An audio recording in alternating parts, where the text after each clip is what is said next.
Now, as we know, the president's tour in the Mt.Kenya region came to an end today, where he finished his tour in Kimbo County. And we can all say, in regards to the general picture in the public, the president's tour in the region was a success. Are we together? Now, there is a man that is currently in jeopardy, a man that needs to strategize and counter the president's tour in the Mount Kenya region. And that man is none other than Rigathi Gachagua. You know, Rigathi Gachagua had made it clear that he had the president by the balls due to the influence that he commanded in the region. Rigathi Gachagua expected that the president would be heckled in the region, that the president would face backlash in the region, and that the president would have no crowd to address in the Mount Kenya region. But to his surprise, multitudes and mammoths of crowds showed up to welcome the president in the Mount Kenya region, though some were hired. But as we speak, we all know that every Kenyan that does not understand the dynamics of politics thinks that the president has the Mount Kenya region in his pocket. Are we together? So to rubbish that, to clear the pictures that we all have seen and the post that the president has made and the talks around how the president's tour was successful in the region, Rigathi Gachagua has come up with a plan.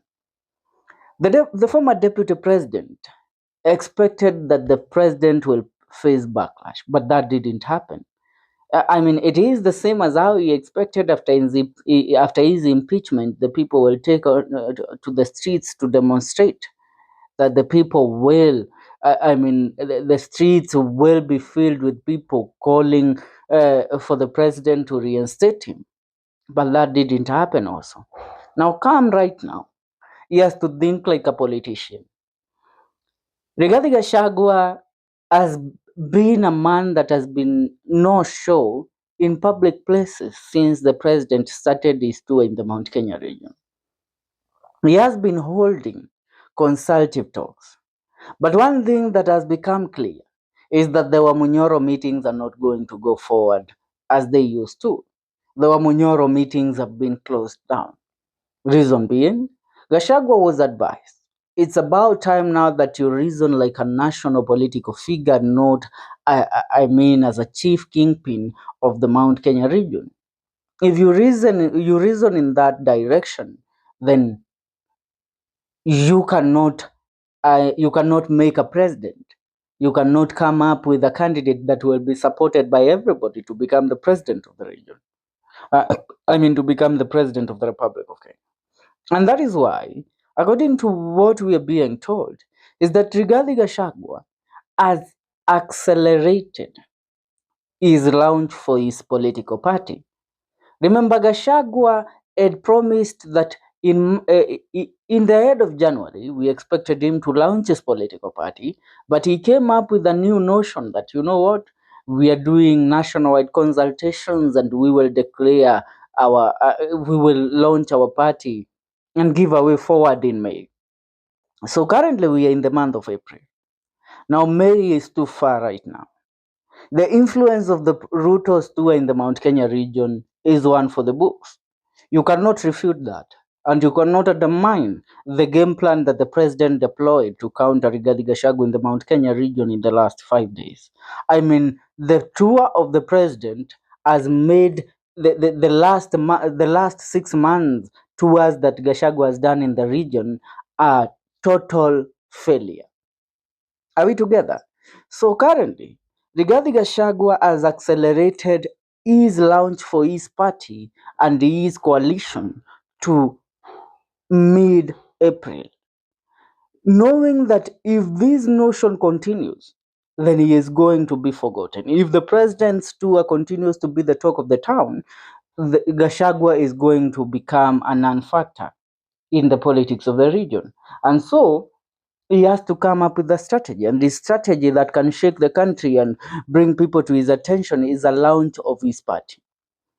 Now, he has also been advised, he has been advised by his core principles to make sure that this party, before he launches it, he has to start now touring different parts of the region, of the country. It is expected that Gachagua is moving to start, he is supposed to start his tour in Kajiado and Narok to influence the Ma community in this coming week and to give them the direction of his new party and to make new alliances.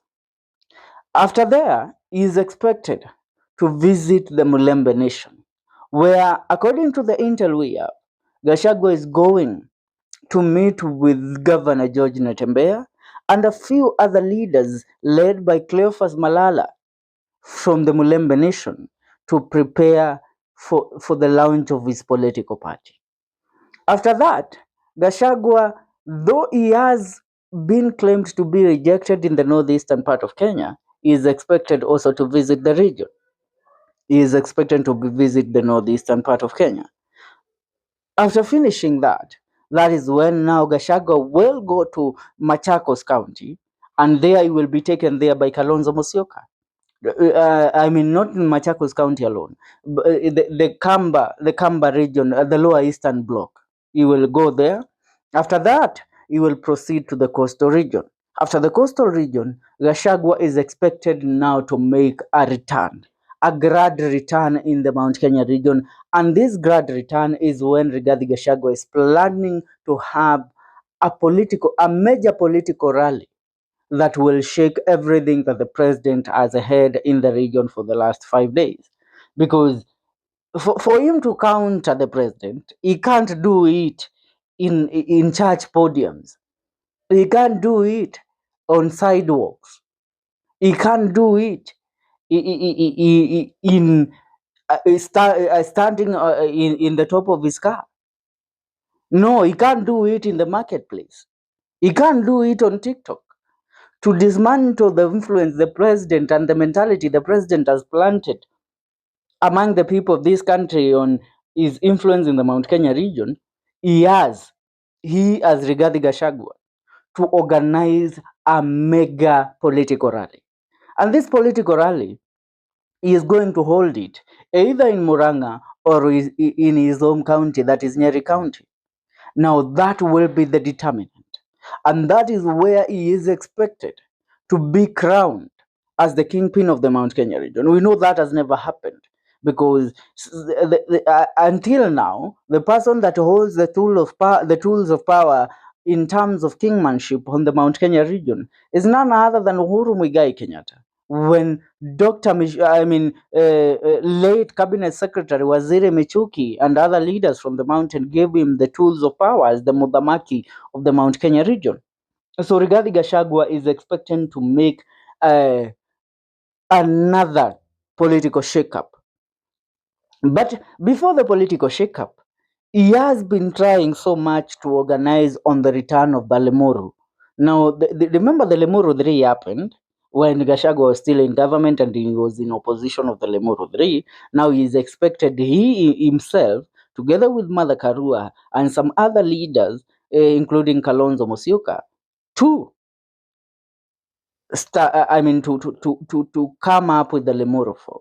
And the Lemuru 4 is what it has a significant history around the Mount Kenya region politics. It unifies the mountain. So the Limuru 4 will either counter the influence of the president or the mega rally will counter the influence of the president in the region. Because one thing we can't refute, the president has had Gachagua by the balls since he began this tour. That is one thing that we must agree. So Rigathi Gachagua is in the strategy, in the planning stages. And one thing that he has been told by the fellow leaders, wanna close down Wamunyoro, because Wamunyoro makes you look like a tribal king. You are not a tribal king. You are supposed to display a picture of a national leader, not a tribal kingpin. For now, that is what is going on. Please, I want to hear your comments in regards to the silence of Rigathi Gachagua. Leave a comment on the comment section. See you in our next video. This is the Kenyan Daily Report. Subscribe.